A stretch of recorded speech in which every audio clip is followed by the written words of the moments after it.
All right. Here we go. I thought I hit the applause. Oh, God, I was late on that. All right. It ain't even going to work.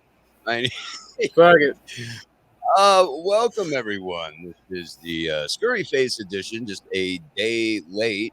But there is a good reason. Of course, I'm Otis B. Dreds. We got Jackal Monkey here, and we're not going to be on. This is going to be a different type of show. This show that we're getting ready to play for you was pre-recorded. We had to do that due to some contractual obligations with our guest, Marcus Slabine, and we had to do it this way and work with them and the people they're working on because of the new movie that he is currently writing, directing, Night of the Living Dead 2.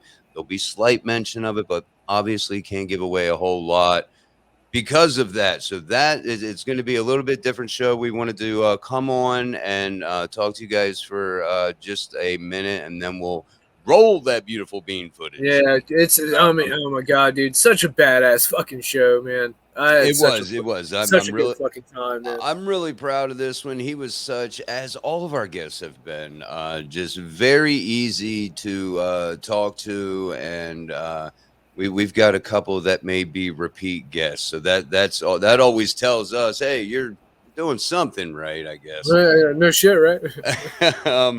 Welcome, Amy. Ian is here with us as well, waiting for some, people to join in. But while we're waiting, why don't we let everyone know while we have them here who we got coming up? I'm going to let you Oh, introduce our one tomorrow because this oh, is your mentor, the one, the only. Who we got, buddy? oh, Bill Hunt, Bill the Hunt. one and only Bill Hunt. Now, Yeah, for I those mean, that may not know who Bill Hunt is, why don't you give him a I little mean, rundown of what his resume looks like? yeah, right, right. I mean, it's again, Bill. It's a common name. I mean, it's not like Tom Savini. Where Right. it's something where it's a kind of odd a name that stands out. You know what I mean? But Hmm. his work definitely fucking more than stands out. I mean, he's done work in Jason Goes to Hell. He created the hockey mask for that. Yep. He did work in Wes Craven's New Nightmare. He's done work in Scream. He's done. He did work in the Lord of the Rings trilogy, The Hobbit. I mean, just Uh, just a few small films, yeah, yeah, just a nothing couple, big. just a couple of small films. But yeah, I mean, and then my personal favorite, a sci-fi movie, fucking District 9. I absolutely love that fucking movie. And I had no idea that he actually did the special effects in that. So Mhm. that blew me away even fucking more. I was like, oh, holy shit. I'm talking to the guy who made the fucking prawn in District 9. Holy fuck. I mean, Don't hold back by me. oh hell no. I mean, like I said, he's such a humble fucking guy. Like Mhm. whenever I had questions on how to do stuff, like he would tell me what to do, and send me videos and stuff. Even Right. like I said, such a humble fucking artist, and like I said, I owe damn near everything in my mask making career to him. Um, Awesome. if it wasn't for him, I wouldn't have kept going and be where I'm at now if it wasn't for him. Well, that's awesome. That's going to be 8 p.m.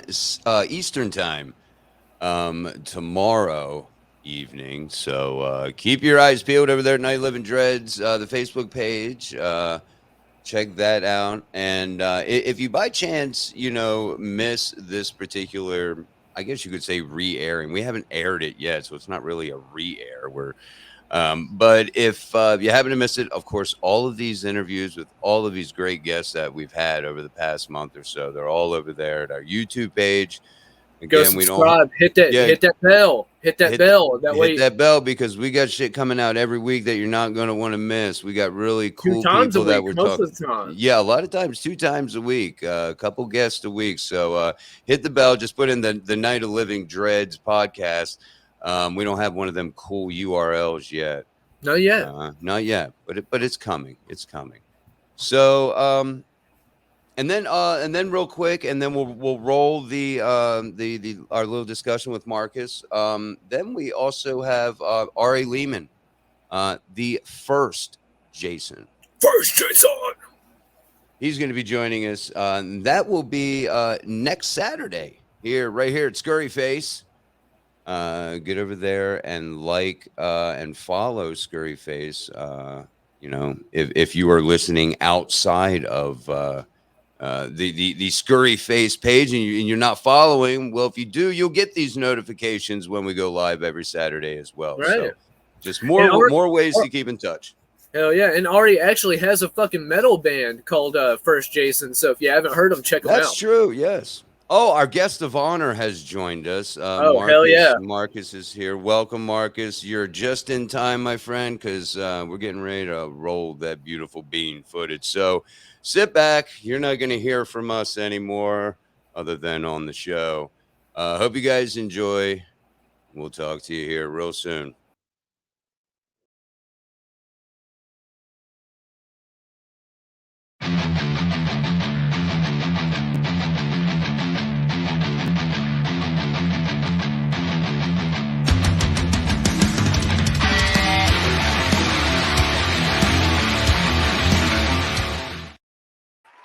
All right, here we go. Night of the Living Dreds. I'm Otis B. Dreds. We have, of course, Mr. Jackal Monkey with us. How are you today, sir? I'm fucking fantastic. Fantastic. Well, good. Not just regular fantastic. You are fucking fantastic. Man, that's awesome. That's awesome. Well, as most people know, yes, this is an 18 and over show. Why don't I just throw this up here? Warning. Explicit warning. The following video contains explicit language which may be offensive to some viewers and or inappropriate for children. The content within this video is intended for mature audiences only. And no, there is no disclaimer for the immature host. That'd be me. None. And that guy. None. So we can be as immature as we want.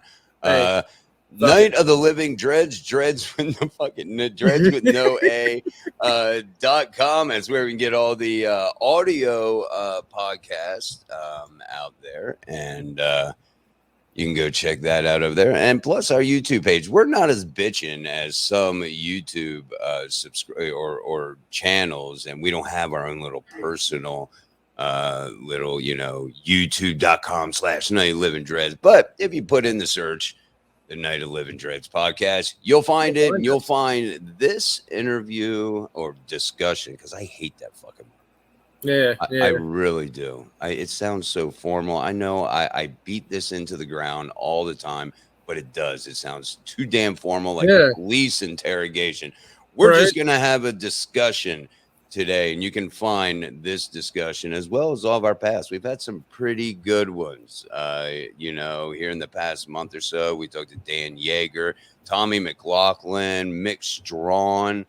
We just had Robert Ray Schaefer on, who plays Psycho Cop, and of course in The Office. So it's been a pretty busy month or so for us, Jackal Monkey, and it's only getting better with this here show. Before we get to that, though, why don't you tell people where they can get a mask, my friend? Hey, you want you a custom badass latex mask, or you want a hockey mask or a Hannibal Lecter mask? Hit me up. Facebook, Nightmare Ninja Studios, and we'll make your nightmares become a reality. That's right. That's a great tagline. You made that up all on your own. Yeah, all by my lonesome. That's great. That's great, man. You're a master of many trades. Many trades. Hey, and if you need a mask or a prop for a movie coming up, hit me up. Damn. Or a cat. Or a cat. Or a cat. Or a cat. He's frisky. Actually, he's Marnius. Let's get right to it. We have Mr. Marcus Slabine, the writer, director, producer. Again, a jack of look at that. Look, he's got a pissed off look on his face. That's why I picked that one. he looks kind of angry. Like, are you really taking a picture of me right now? Hey, he's a busy man, like you say. He's trying to get to work. He's very busy. You can see he has the aviators hanging off his shirt there, and we're gonna see. He loves his aviators. We were gonna have a aviator off. I was gonna throw mine on, but without further ado, Mr. Marcus Slabine, how are you, sir? I'm doing great. Thanks for having me, guys. Awesome. Was that a good intro for you? Here, I love that. I don't know if you could actually hear me laughing, but I was actually laughing. No, we couldn't. But I did see you laughing. Here we go. We're gonna have a little aviator off. Do it. There we go. We'll leave it to the viewers to, see who they think is cooler, Yeah, I mean, yours are pretty bitching, so I'm not gonna lie. All right, well, I appreciate that. Thank you, Marcus, for joining us. I didn't mention in the beginning, but this is being pre-recorded, so when you see it, don't comment, okay, like it's live, because we'll be there. We'll be there. You will be there when it does air, but thank you for you're a very busy guy, Marcus. Thank you for taking the time out to spend with us. No, seriously. Thank you guys for having me. I truly appreciate it. I'm looking forward to this. We're gonna have a lot of fun. Well, it is going to be a lot of fun. Now, you are the reason we have to, pre-record is because you're working on a film that, some things you can say, some things you can't, and we certainly don't want to be responsible for something happening. I will not be able to sleep at night. And you are writing and directing Night of the Living Dead 2. Correct. Now, I know that Jackal Monkey has, a question that you may or may not be able to answer. And after he's done, I want you to just tell everybody, we're going to get this out in the open, what you can and can't tell us. And then we're going to move on to some just all out overall horror talk. Jackal Monkey, the floor is yours, sir. All right. I mean, of course, being you're obviously into horror stuff, and being a huge horror fan, and being a writer and an effects guy myself. How does something like Night of the Living Dead 2 like drop in your lap like that? Like can you tell us how you got involved with such a project? Well, it's pretty much a dream project. I mean, like anything in that world, is really a dream. Right. It kind of came a while ago. I used to. The reason why I'm looking up is because I have a poster from the film that I met Terry Alexander on, which is we all know is John from Day of the Dead. So we've done about 4 or 5 films together, and this film called The Last Call. I tried to reunite the 3 of them through cameos. So Terry stars in that one, and then I got a cameo from Laurie Cardille, and we all hit it off right from the start, and we all kind of started talking, and the idea of doing something in this world kind of came up, and I was in a Forbidden Planet actually afterward with and I bumped into Vinny Petrosini, who's one of the producers there, and we just started talking, and we started kind of like throwing things back and forth, and like I mentioned, well, we both have access to Laurie. I mean, he did a web series with Laurie called Doomsday, where she has a cameo in it, and then both of us, and I had Terry, and so we're like, well, wait a minute, well, there's got to be some way to get Jarlath. And maybe we can find some way to like write something in the zombie world. And then one thing led to another. We got a hold of Jarlath, and the idea of doing a film like this came into play. It's taken on many forms. And there was originally a TV series that we were trying to work with to do like a 10 episode type of thing. But now we're going with the feature film route. And it's kind of taken on a life of its own, really and truly. I mean, where we are right now, it's kind of like every day I kind of am like pinching myself every morning, being like, am I really working on, Night of the Living Dead 2 with the cast that we have, and the cast that we've been able to mention and the people that we have yet to mention. And there's some awesome stuff that we cannot mention at all, but I know because I'm a huge horror fan. Yeah, I'm a huge fan of these films myself. I mean, and like the Evil Dead series is what made me a horror fan. I am a Bruce Campbell fanatic, and I used to fear horror, and then I saw Army of Darkness. I was one of the 6 people that saw Army of Darkness in the theater, and I saw the series backwards, and each film changed my life. And after that, my mother thought I was going to become a serial killer because I had all the gore all over the walls. And then I started watching Monster Vision with Joe Bob Briggs. Yeah. And once that went off the air, I became an insomniac, and then I was just fiending for anything. So, I just discovered Romero's work, and I just fell in love with it. And, like everything. I mean, Martin, Knight Riders, like the whole lineup. I love everything that he does. And, it's really, really awesome to be able to play in that type of a sandbox, so to speak. Oh, no, absolutely. Absolutely. Let's jump off the Night of the Living Dead, which, how appropriate that, you're on the Night of the Living Dreads. I know that, like, seeing the name like right away, like when I got the first message about this, I was like, all right, this is cool. This is cool. Yeah, well, thank you. What did you let's go back to the start of your getting into the film industry. What did you start out as? A writer, director? Did you do any acting? What really got your foot planting in it? So if we're gonna go back. So originally I wanted to be an actor. That's what I originally wanted to do. But then I realized I really couldn't act. And that was a lot by people just telling me, dude, you're not good at acting. But after a while, like I took a hint. But like I used to run around and do like little skits, with my friends back home in Massachusetts, and we would do like little videos that are probably somewhere on the internet. I have no idea if they're still up there. But like I always wanted to do more, and like one of the things that always intrigued me was really Evil Dead.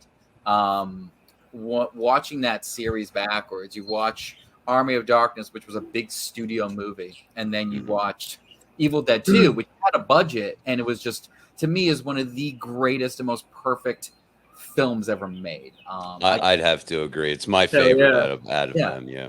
Oh yeah, and it's also a movie that you can put on at a party, and no matter what scene it's on, if somebody comes in, they're going to stop and they're going to watch it, whether they've seen it or they haven't seen it. It is it's such a beautiful film.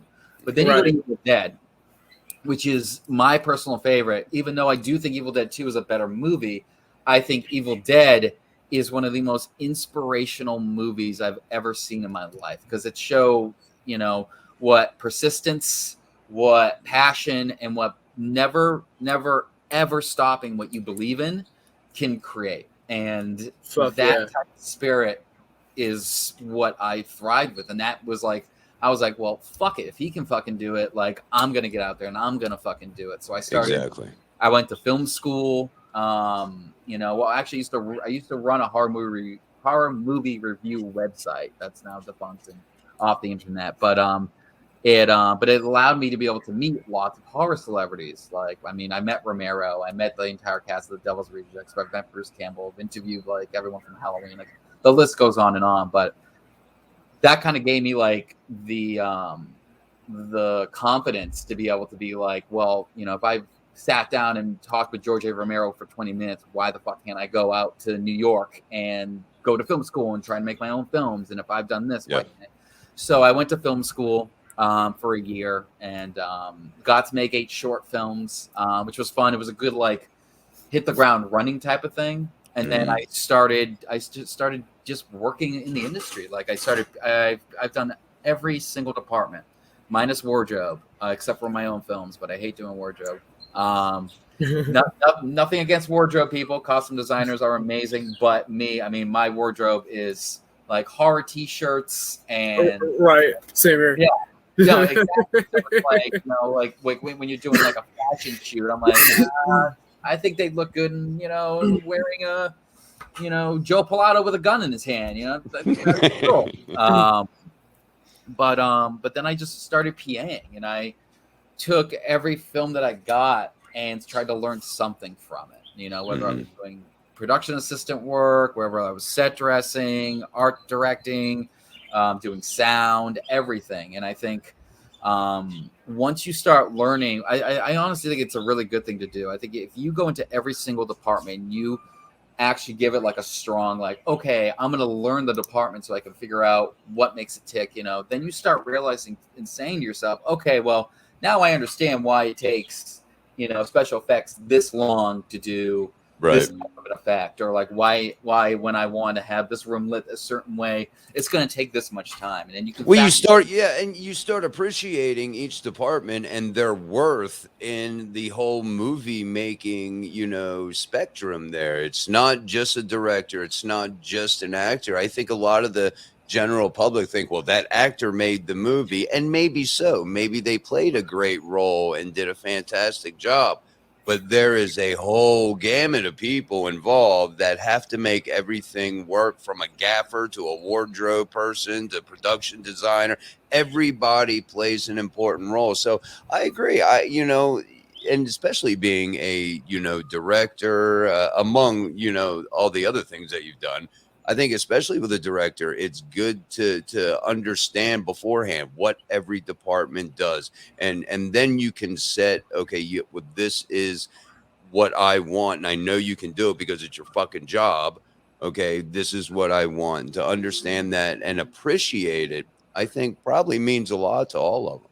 Oh, yeah. No, I completely agree with everything you said. Like, it's one of those things where it's like, when you can like understand what it takes for everybody, then you can also know how to aid them. If they need extra time to do something, I like to, you want to be able to give it to them so they can put their best foot forward. Because none of us ever wanted to, be rushed. I mean, but that's really what film is. It's hurry up and wait, hurry up and wait. Oh, well, we can't shoot this scene right now, so we got to shoot, the head explosion over here on this side. Right.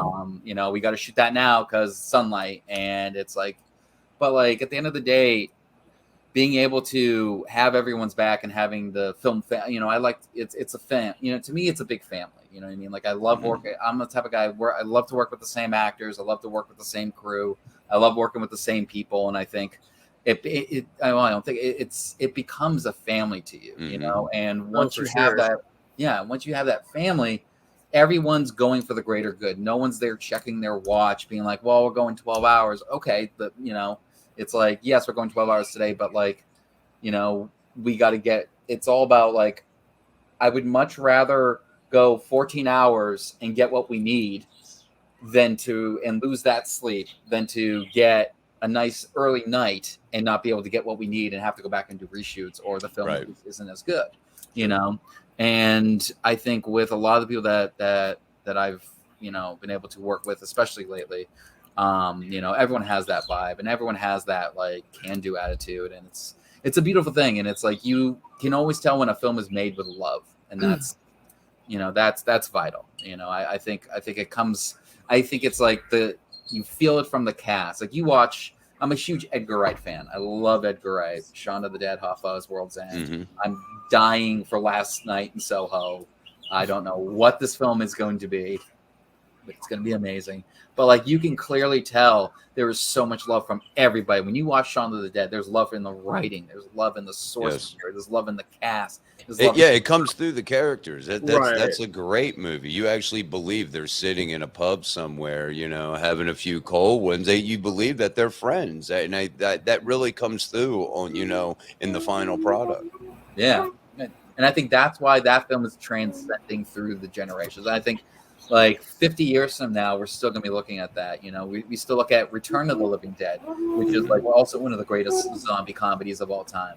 I mean, and you look at Night, Dawn, Day, you look at all these films, and there's reasons that we still connect to them. There's reasons that even though the times have changed, the way we react, the way we look at things, so, the heart of the film stays. One of my favorite films of all time is Jaws. And it's Me too. And it's another one of those films that is a film that never should have been made.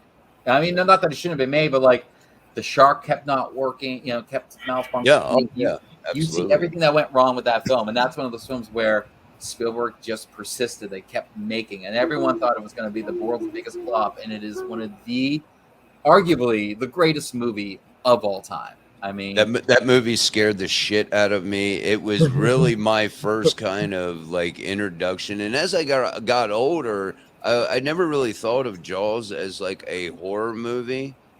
But it was when, I'm like 7, 8 years old or however old I was and saw that I was scared to go, to the beach and get in the water. I'm always looking for the fins. I'm listening for the fucking music. yeah, Right, exactly. That scared the living hell out of me. Yeah. And I've said that numerous times. So yeah, and I've heard a lot of the horror stories that were involved with the mechanical shark and things like that. Jackal Monkey, do you have anything you want to interject? Because I want to hear about some filming faux pas in your past that we kind of mentioned a little bit with Jaws, but Jackal Monkey, do you have anything you want to add? Oh yeah, for sure. So, what genre of horror are your favorite types of horror movies? Oh, my favorite. Okay, so, I mean, obviously, I love zombie films, but I love zombie films. I love zombie comedies. I'm a big '80s slasher type of guy. I'm a huge demons guy. I want to make like an actual like a demons film like that. That is a dream film that I would love to make. Is something in the vein of Evil Dead, obviously. But I mean, Awesome. I love the I think I love werewolf movies. I collect a lot of physical media. I mean, you can kind of see some of them. You see like a little stack back there. That's unwatched ones. But I can't turn the computer this way, but I have about 2,000 DVDs and Blu-rays. Oh wow. Yeah, and I just collect and love all of it. You know what I mean? But like, if I have to pick one, if I was like, you got to pick one genre. Oh wow. Well, okay, now I just gave myself that. Okay. It's hard. It's really hard because, to me, I might have to say slasher, and it's because I think slasher is almost like I look at like John Wick, and I think that is like a reverse slasher. Instead of a killer going around knocking off people, it's a hero knocking off a bunch of people as a revenge thing. And I look at it as like the reverse slasher. And like I'm a big action movie guy. Like I love Lethal Weapon is my favorite. Yeah. Danny Glover, all of them. I love Richard Donner. But like I think you can tell amazing stories with that. And the thing I love about it is that slashers can be a little bit of everything. They can be a murder. Obviously most of them are mysteries. But they can be that. They can be romantic. You know what I mean? They can be. You look at something like Suspiria. They can be visceral. Or I wouldn't even call Suspiria a slasher, but I'm saying you look at like giallos. Right. There's so many great films, and they can be taken seriously. They can be hilarious. I mean, Blood Rage was probably the greatest Thanksgiving slasher I've ever seen in my life. Oh yeah, it's crazy. Yeah, I'm so glad to have discovered that one recently. And I don't know, yeah, but I'd have to go with that. And I'd say like top 3 would be like, I would say slashers, zombies, demon / creature movies, because I love me a good creature movie. Nice. Hell yeah, for sure. And that goes into we could go into that what you were wanting to talk about too, Otis, like CG versus practical effects. Yeah, I'm always curious. We've had some special effects guys, some directors and whatnot on, and I always feel the need to bring it up because I believe I can't remember who it was, maybe Joe Castro, who mentioned that if done in moderation, you can make both of them work in a film. If you overdo the CGI, I think sometimes it turns people away. I'm a huge fan of practical effects, the old school Tom Savini type stuff. Do you have a preference when directing? Do you try to use a little bit of both? Do you stick to one or the other?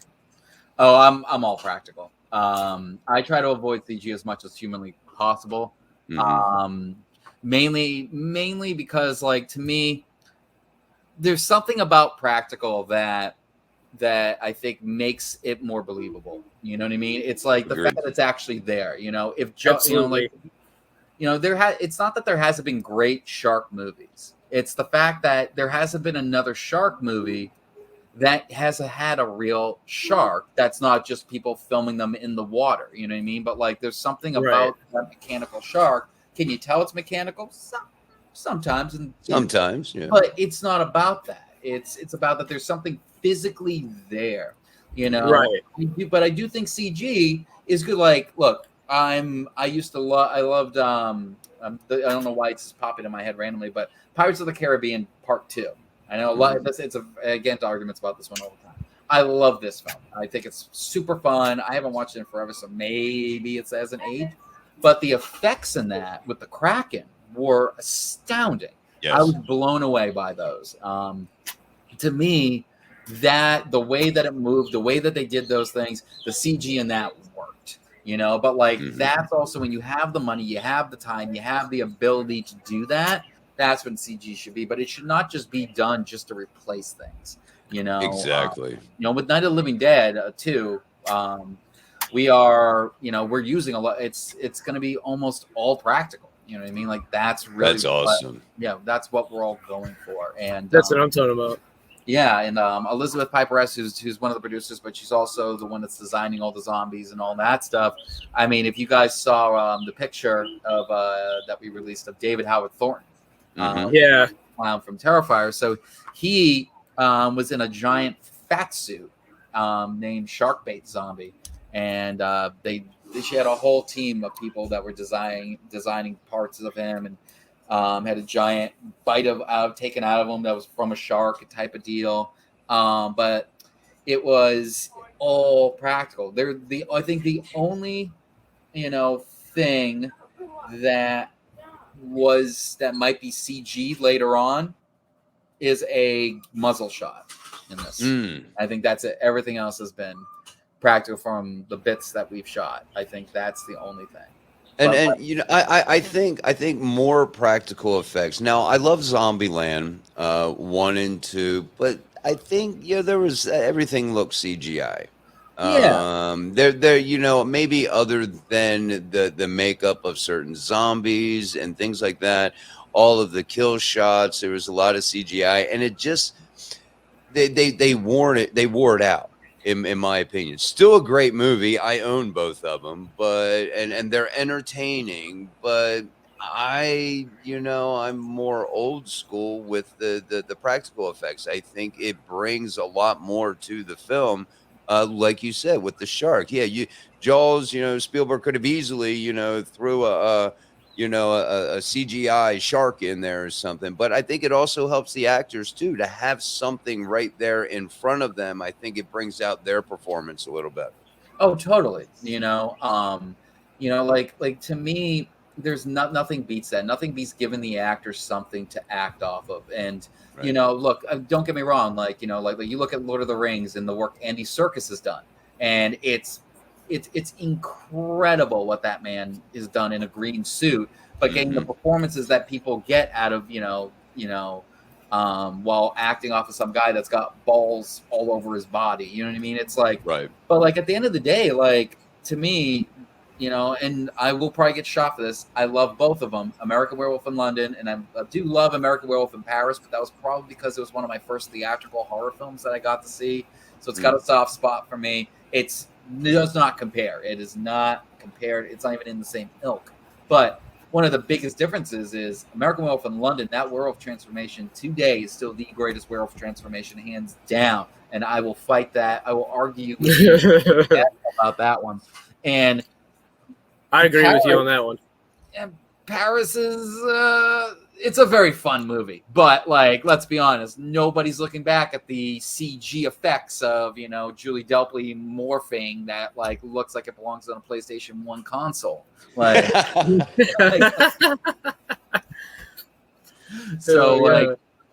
but like even small things. I'm a big Walking Dead fan. I love The Walking Dead. I think they're going into their best seasons right now. you know, like there are certain kills in that show that are astounding. And then there's certain kills that you can tell that they're saving on budget and CG, and you can tell that there's no retractable blade or anything. And Right. you know, to me, I agree 100%. Practical is always better, and if you can do practical, I just say go for it. Especially because it's not like back in the 80s where like they were trying out a lot of stuff. You know, it's like there's so many things. There's so much. You know, like they didn't have DVD commentaries. Like the special effects people, they were figuring things out. Not that they're not figuring it out now, but now you've got like or YouTube.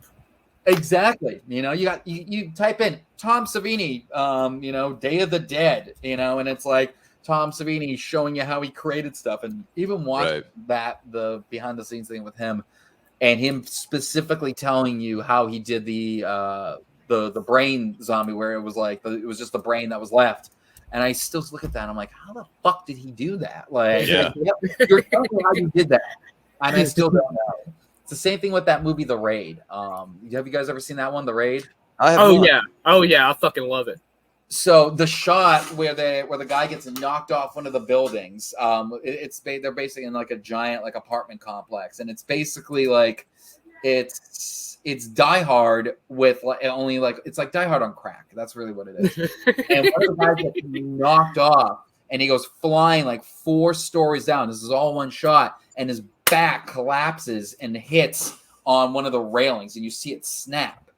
And the way they shot it all in reverse. And I watched the footage of the guy like laying there like this, and then they pulled him up and he reverse reacted.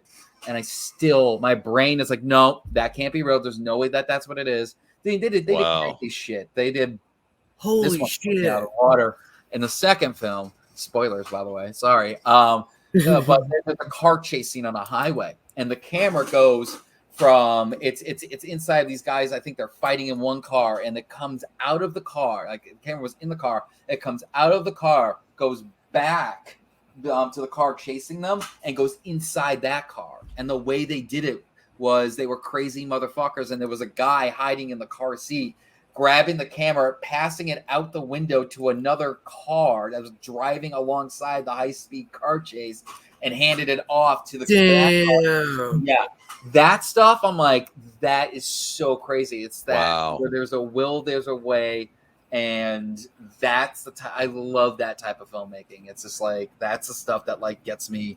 That's what inspires me, because I'm like, okay, that's awesome. Like that's that is good shit. Yeah, that's not like that's in no textbooks. That's not like right. You know, they tell you not to do that. Yeah, I mean that don't sound like something you would learn in film school. That's something you come up with, like, hey, we want this shot in the film, and we're gonna do whatever the fuck it takes to get this shot. Regardless, somebody has to hang out a damn car, or you know, passing cameras from one car to the next in a high-speed chase. We're making it fucking happen. It's gonna happen. Marcus, badass though. That is badass. It I really love the is. little movie magic things. I've always been a big fan of that, even as a kid, behind the scenes stuff. Now, you mentioned you're a big fan of werewolves. Would you say the Wolfman? What's your favorite Universal monster? Oh, that's a good question. Or / film. You can give us both. Favorite Universal film, classic monster film, or and your favorite Universal monster. Okay, so I would say, this is a tough one. I would have to say my favorite film is probably The Invisible Man, the original Invisible Man, because I think I watched it at like a later state. Like I didn't watch it as a kid. I watched it like a few years ago for the first time, and I was blown away by how amazing the effects were, how amazing the performances were, and how awesome his descent into madness was. I was like, I was blown away for a film in that time, to tackle that type of subject, to go into that, and I thought that was absolutely astounding. For sure. My favorite monster, though, I'd have to say hands down is Frankenstein. Frankenstein's monster. I read all the books. I watched almost every incantation of it, and they're just.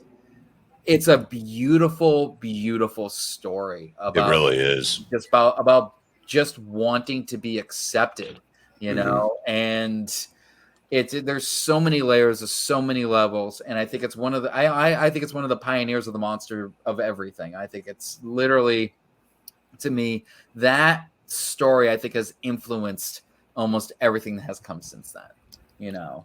I could agree with that. Yeah, absolutely. And if you're going to go with my favorite black and white movie, it's easily Psycho. Psycho is. Oh yeah, well yeah, Nice. absolutely, yeah. Psycho freaked me the hell out, and I think that was really kind of almost as I got older, that sparked my intrigue in things like serial killing and true crime, because Norman Bates was somebody that could live down the street from you. This wasn't a grotesque monster that you see coming from a fucking mile away because he's got a hockey mask on, or he's got, you know, another mask on. He's wielding a chainsaw or a fucking knife. No, this is a person that you could have passed in the street and not even know. And I think that sparked a lot with me and got me into true crime and serial killers. And are you into true crime and serial killers? Is that kind of, that's a big thing too for you? Oh yeah, I mean, I've researched all that. I mean, to me, it's insane because it's insane. But one of the things that I think is insane is the fact that Norman Bates, Hannibal Lecter, Buffalo Bill, Leatherface, and the movie Deranged are all based on one human being. Yeah.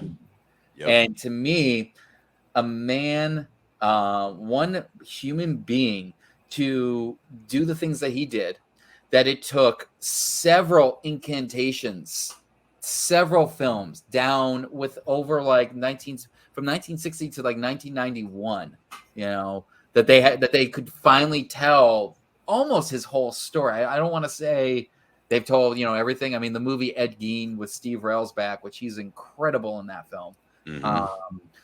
It's I mean, like, but like, you know, you have the different stages that they were allowed to show. Like the whole reason, at least this is one of the rumor things I've heard, because there's lots of stories about like Texas Chainsaw, but one of it was that they based it off of him, but they felt that it was not believable that one man could have done these heinous crimes, so they gave him a family type of deal. That's what I heard. But I mean, like, I've heard so many different versions from, you know, podcasts and hearing like Toby Hooper talking or Gunnar Hansen talking and all that. But yeah, no, I think there's something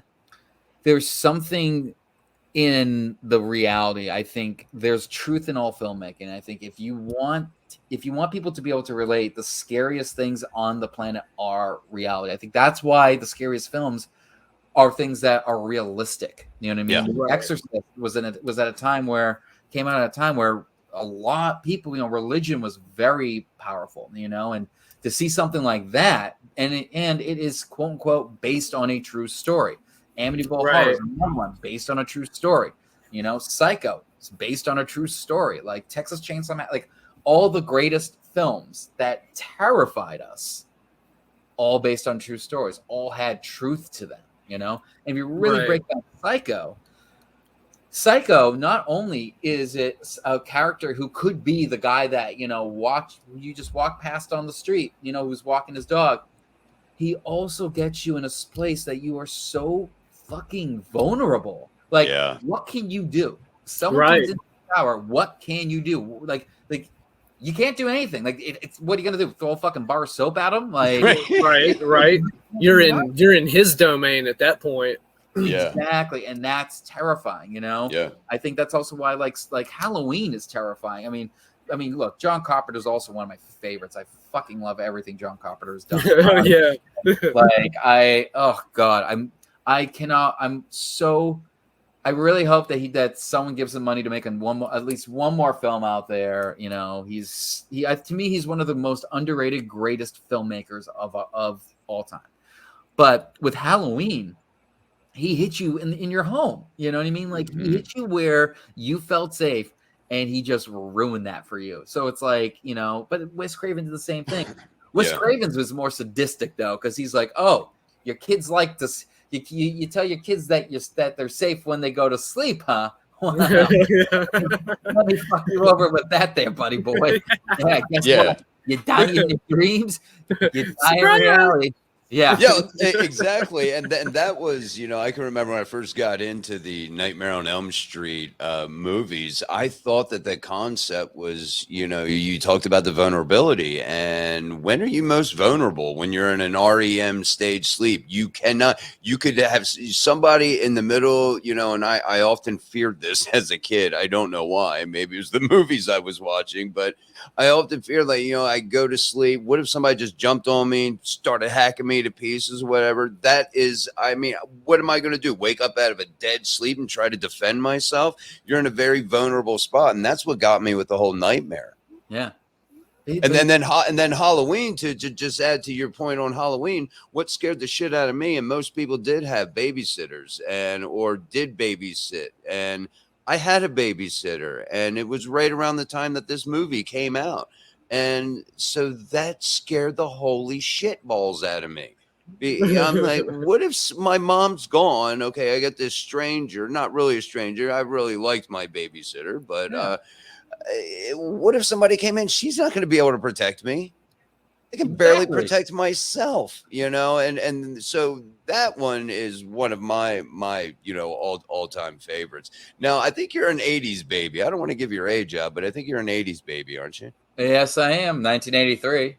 And I'm a 70s baby, 72. Now, you almost kind of answered this question earlier. You said, some of your favorite slashers are the 80s slasher. Is that just because you were born in the 80s? I mean, are you low? No. I mean, so looks like I said, I did not get into horror until until Army of Darkness. Now I always liked growing up, Ghostbusters was my shit. It was my obsession, to the point where the guy at the video center told me I could not rent it again. He goes, holy shit. That's all I rented. It was that and Indiana Jones. That's fucking Raiders awesome. of the Lost Ark, Temple of Doom, and Last Crusade, because there's only 3 of them. Yeah, it was those movies. But I love about and don't get me wrong, I also love 70s slashers. I do. I'm a big Dario Argento fan. I'm a big Fulci fan. Mario Bava. I love their work. It's controversial to say, but my favorite Argento goes, for me, it goes number 3 is Suspiria. But this is also like saying, which $100 bill do you want more? Right. Suspiria, they all spin the same. Exactly. It goes to Suspiria, Deep Red, which I think has the greatest twist in history. That also tells you at the beginning, which is it slaps you in the face. It says, "You fucking idiot! It's right here." I love that movie. But for me, my favorite Argento is Opera. I fucking love. That's Opera. a great movie. Yeah, that is. I even have this right here. Please don't knock anything over. Okay. This little stand. Oh, that's badass. Yeah. That's so whenever awesome. I write, I have it. But I mean, first of all, the eyeball bit, it's oh my god, thinking about that shit freaks me out. But my favorite shot of that movie is when the crow is flying around, but it's a giant camera and it's going around the room. And back in those days, the cameras were huge. They were they were giant motherfucking cameras, 35 millimeter on giant cranes. And this was back in the day where safety wasn't the most important thing. And you just see it getting slower and lower and lower. And you start seeing the extras and the people in the crowd start getting really scared because they're afraid they're going to get hit by this fucking crane. And it's amazing. But my thing is that I love 70s. I love all the, but for me in the 80s, I do not think we appreciate what we got in the 80s. I don't think we will. I think we hit a pinnacle of, that's when special effects really came into their own. That's when creativity and people were yeah, fuck it. Make a movie with Roddy Piper about him like fucking frogs in a town called Frogtown, and like he's the only guy, he's the guy with the golden cock, and he can't, you know what I mean? It's like greenlit, here you go. And it's like they made the most craziest movies that you will never get made today, you know? Oh, absolutely. Sleepaway Camp. Yeah, exactly. Sleepaway Camp. I fucking love Sleepaway Camp. Oh, I yeah. mean, Fuck yeah. Yeah. You know, like there's just so many films that just got greenlit that like I would love to be able to make today, and you just can't. Like you're never. Right. If Evil Dead tried to get made today, it would not happen the way it did. If you tried, no. Like I'm sorry, the tree rape shit, like Yeah, that wouldn't fly nowadays. would never in a million years. And Oh no. then, fuck it, whatever, tree rape. Here you go, guys, have fun.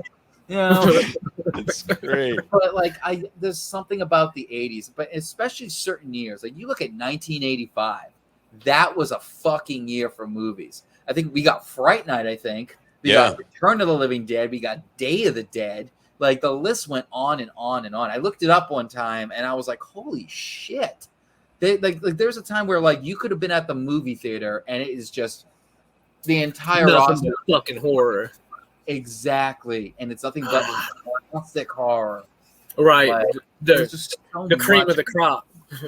Exactly. And we don't like I don't think I can look at like 2000, the 2000s, and there was some great films that came out in the 2000s. It's great films that come out every year. But I don't think I can look at a year that had as many of amazing films as like in the 80s, you know? Maybe like the year that like Jurassic Park came out. Okay, yeah, because you had Jurassic Park. I think you had Forrest Gump. You had like a lot of amazing stuff. But like, never are you gonna have what we had back then. I mean, I don't know. I'm like, there's also something that's magical about this. I think it's why they're trying to remake so many films. Are you looking at my notes? What? Because that was my next question. I thought Okay, I was like, hold "Oh on, my hold God, on. Marcus, this is a great segue." because I wanted to ask about your thoughts on remakes, reboots, and especially mainly because I got the Munsters T-shirt on Rob Zombie's venture into 1313 Mockingbird Lane. How do you think that's going to work? And what do you think about the remakes and reboots of older films? Because to me, and I don't think I can include you into this, but in my opinion, Hollywood's run out of really good ideas. So let's just take and rehashing the same thing over and over with a director's maybe different point of view or you know, his little spin or hers little spin on it. What's your thoughts on that? Is there any good movies that you're looking forward to? And So remakes for me, there are some remakes that I love. There are some. Sure. But to me, I think people should if you're gonna remake a movie, make it your own. John Carpenter's The Thing is the greatest to me. Is a perfect remake / it's a perfect fucking script. It's a perfect movie. There's not a single slither of that film you can cut off and have the film get better. You know what I mean? Right. And to me, but if you watch The Thing from Another Planet and then you watch John Carpenter's The Thing, they are two completely different movies. That's how you fucking remake a movie. Or you look at The Fly, Vincent Price, The Fly, and then you look at Jeff Goldblum, The Fly. Hell yeah. Completely different movies. That's how you remake it. Rob Zombie's, well, wait. Well, I'll because that's a whole thing for me. Okay. But when it comes to like, certain remakes, when it comes to certain remakes, I just sit there and I go, why the fuck did you remake The Hitcher? But to be a shot-for-shot remake of The Hitcher. The Hitcher is another classic piece of cinema. Oh, yeah. That is now obscure, which kills me because that was a film that, like, I never thought was obscure because everyone's seen it. But now you can't get that film. It's impossible. Luckily, they're bringing it back in. But, like, that's a waste of a remake. Right. I think I'm not a big fan of remakes. I'm not a big fan of like constantly just retelling the same story and over and over and over and over again. How many times can we hear it? How many times can we see it give me something new for the love of God. Like, but there are some good ones that I really, really dig. I hate to say it, I really dig the Evil Dead remake. I think they actually did a great job with it. Do I think it holds a candle to the original? Fuck no. But it's also not the same movie. Right. To me, they're not Deadites.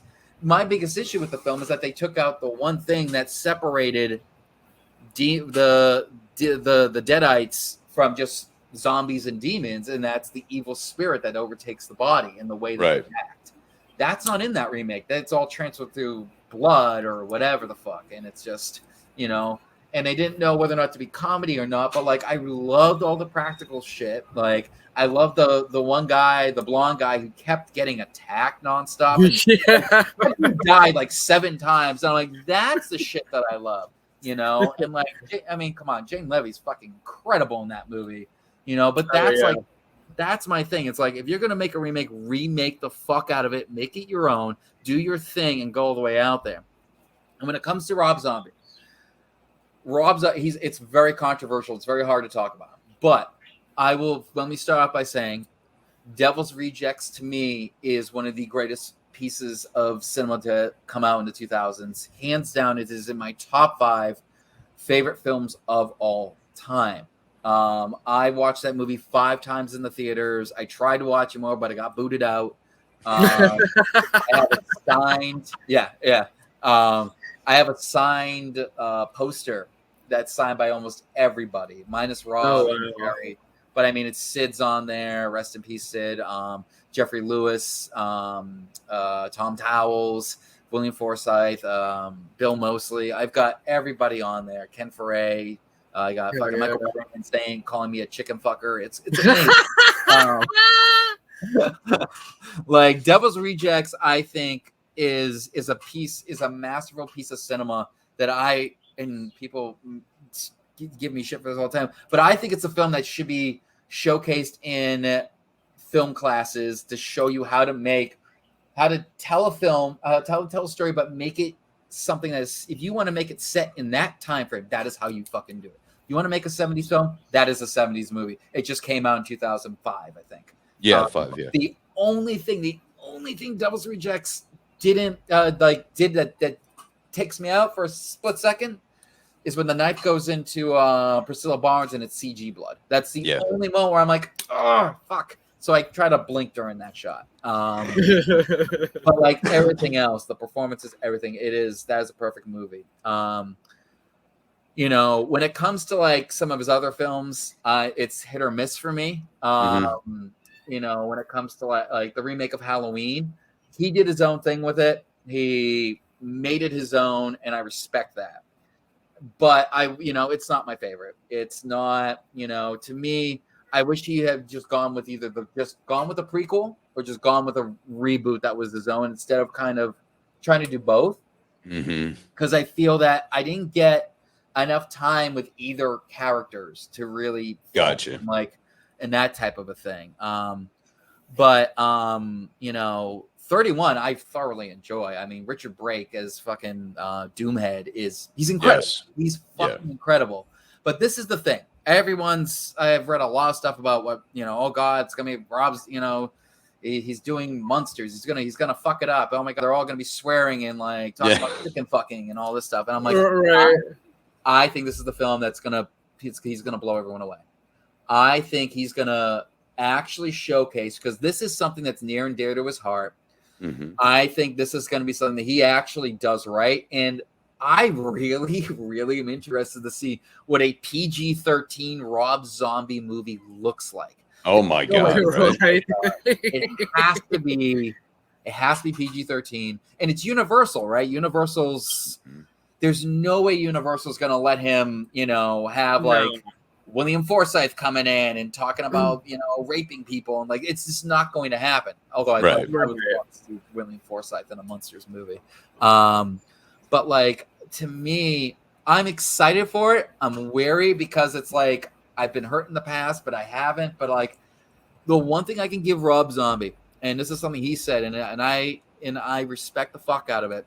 He goes, I would rather people come out of my films hating my movies or or coming out of my films and loving them. The last thing I ever want is someone to come out and say, it's all right. And that's something, no matter what, you will never come out of a Rob Zombie movie and go, you have the wrong reaction.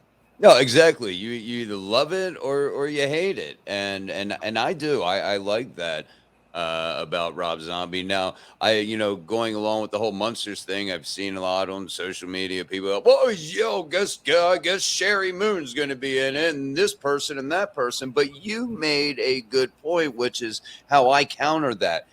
You love working with the same actors. It becomes a family. You become very aware of their acting ability and how to put them in your film to where they shine in portraying the characters that you've written and you're trying to direct. So I'm like, hey, go fuck yourself, man. Exactly. Quentin Tarantino does the same thing. He uses a lot of this. Tim Burton does the same fucking thing. Yeah. I mean, absolutely.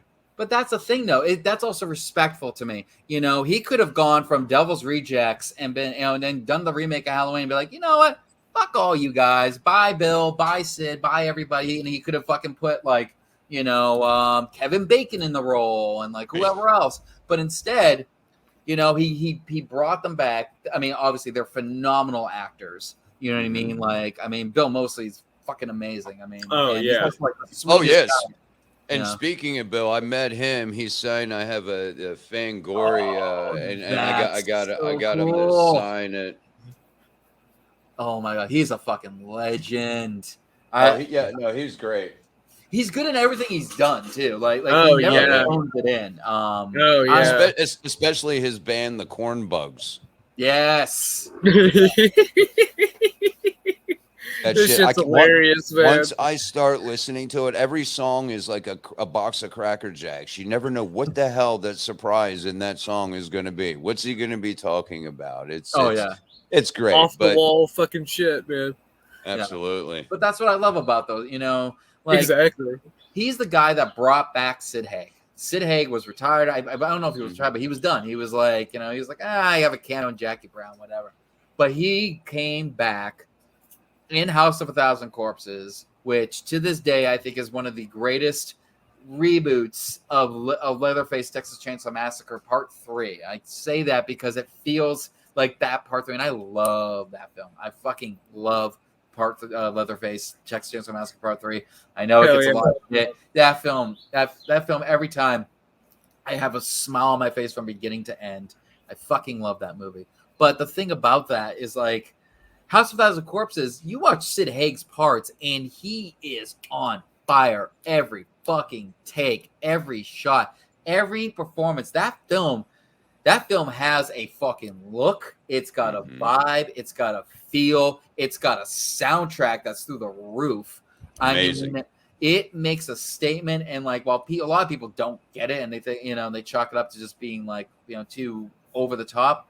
And I know he doesn't really like it that much because he's come out and he's like oh, I can't even watch it. That's a lot of first films. I can't watch my first film either, but it's one of those films that sticks with you. I rewatched it like a month ago, and I was like sucked right back in. I'm like, yeah, okay, this is a film that I think in about 20 years. I think people are going to go through all of Rob Zombie's catalog, and I think that there's going to be people are going to look at him completely different. I don't think people are understanding him for some of his stuff. 31, I really enjoy 31. I did too. There's another film. It's called Slashers. It was made by Fangoria. It was made in like 2001, and it's kind of the same concept. It's back when like the reality shows were over the fucking top, and it's about a Japanese game show that bring the contestants in, and there's actual slashers, and it's all like super fun.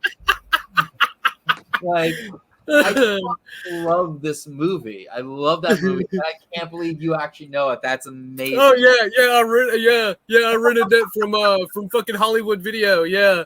Yes, that's how you said it. Like, it's impossible to find now. I got a DVD of it. Like, how there's not 20 of those movies by now. Like, it's just a great film. But if you And like yeah, 31, it totally was. I didn't even think about that until you said it. It was the same concept. They had all these different types of killers. yep, And it was like a game show. yep. And you got the hillbilly. You got Chainsaw Charlie. Oh, yeah. Charlie very mad. Hold on 1 second. Hold on 1 second. Oh my God, I loved him. And then you had the preacher that came in. It was like his first time, and he gets killed right off the bat because he sucks. Right. Like, I mean, Hilarious. but like that film, like 31 is like all like I would have loved to see 31, because like if you listen to the commentary, you can tell that they got hit by like so many budget constraints, which sucks because it's like there are parts of that film that I watch and I'm like, oh, I can tell you were trying to go for something awesome with this, like, and but like, look, I love chainsaw battles, like for the longest time, Texas Chainsaw Massacre 2 had the best, but I have to say that now Mandy may have taken over that role, of best chainsaw battle. Mhm. It was badass. But like speaking of remakes, I mean, like certain remakes I enjoy watching because they butcher the original so bad. Wicker Man. Yeah, I love the original, but that remake, it's a movie, man. It's it's Nick Cage, like going full Cage, and I'm a huge Nick Cage fan too. Like I'd love to work with him someday. I dream that one day I could work with him, but like he's like it's like there's certain things that you can do with a remake that you can actually improve on, you can do better with, you can do whatever, but like I don't know, man. It's gonna be interesting. It's gonna be very interesting to see the Munsters. I can't wait for that one. I really want to see his casting choice. I mean, obviously, like Sherry Moon, is going to be. My mind's blanking. Lily, I think it's Lily Munster, right? Yes. Right. Yeah. Yeah. But it's going to be very interesting to see who he picks for Herman. I'm very interested to see who he picks. That was Jeff Phillip Daniels, I think. That's what I heard. His name. That's what I heard. Though. Yeah, it may be. That's the only name I've heard that's come out as far as that. But and another rumor I heard was Cassandra Peterson, of course, Elvira. There was rumored that she may play Lily, and Sherry plays the normal daughter, which I think that would have been a better casting choice. That would be interesting. Yeah, that would actually be. What a twist. Yeah. That's something I would like to see, because I think Sherry would do better playing, and I can't think of her name right offhand, but I think Marilyn. Yeah, I think she would do actually a better job playing Marilyn than she would Lily. Yeah. That's just my thoughts. We'll have to wait and see. I know it's gonna be a good one. We've hit the hour mark. Marcus, man, this has been really fucking fun. Yeah, man. This has been a lot of fun, guys. And we appreciate the time that you've taken out of your busy schedule. And I know the listeners or viewers are probably like, man, I want to know more about Night of the Living Dead too. Sorry. It's not going to happen this time. You just have to, white knuckle it until this comes out. A lot of people are really excited about it, and they should be. I can tell you, all I can tell you is that it's going to be its own story. It's going to be like it's a sequel in the way that like Dawn of the Dead is a sequel to Night, and Day of the Dead is a sequel to Dawn, and it's like we're doing our own story. And I can guarantee you this: Lori, Terry, and Jarlath are not just like cash grabs. They're not just going to be in it for 2 minutes. They are the three leads of this. So they are. That's so badass. Yeah, they are starring in it. We got some other amazing things that are going to be coming out. The story is its own story, and it's like, the point is like what attracts me to Romero stuff is. It's engaging. The characters are engaging. Everything is engaging with it, and that's what we truly want to take from that. We want to be able to do that with this. Right. Great. See, Yeah. that right there has me even more excited for this movie now. Oh, I'm glad. Yeah. Awesome. Yeah, Well, thanks hey, again. yeah, and we're I want to put you back in the backstage. We want to say bye off when we end the recording, and we're gonna end this out again. Marcus, hang on, and we're gonna talk to you here in just a minute. Dude, what a fun guy, man. You know how I do when I got guests on. I like to listen to other interviews or discussions that they do, and I knew this was gonna be fun, man. Hell yeah. Lot of cool stuff, man. Oh, I wish we could have known more about Night of the Living Dead. I felt the same way when we had David on last year, and that all down. He wanted so bad to tell us, certain scenes that they were filming, they got interrupted due to the pandemic, but it'll all come out. It'll all come out though. It'll all come out. Yes, it will. Yes, it will. Jackal Monkey, thank you. We got Marcus waiting in the backstage. We're gonna go say bye. Thank you guys for listening once again. And hey, we're gonna see you real soon. We'll be making more guest announcements over there at Night Living Dreds on Facebook. Oh, you better stay tuned. Talk to you later.